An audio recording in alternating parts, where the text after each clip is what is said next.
In this tutorial, we'll go over how to troubleshoot and fix the E9 error code on your Hisense Dehumidifier. Start by unplugging the unit completely for safety.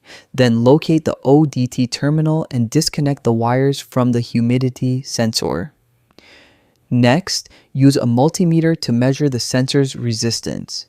If the reading is very low, the sensor is shorted. If it's very high, it may be broken or open. The resistance should decrease as the temperature increases. If it doesn't, that means the sensor needs to be replaced. To replace it, remove the water bucket and air filter, then unscrew the front grille and back panel to remove the outer casing.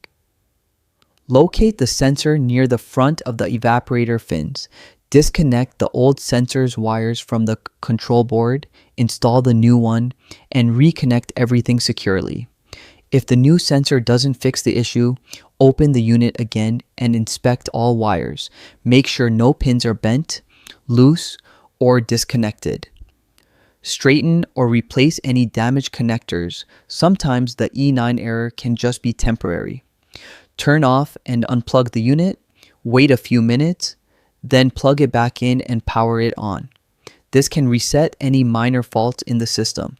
If none of these steps solve the problem, it's likely a circuit board issue. Contact a certified technician and avoid repairing internal hardware yourself, since that could cause more damage. And that's how to fix the E9 error code on your Hisense Dehumidifier.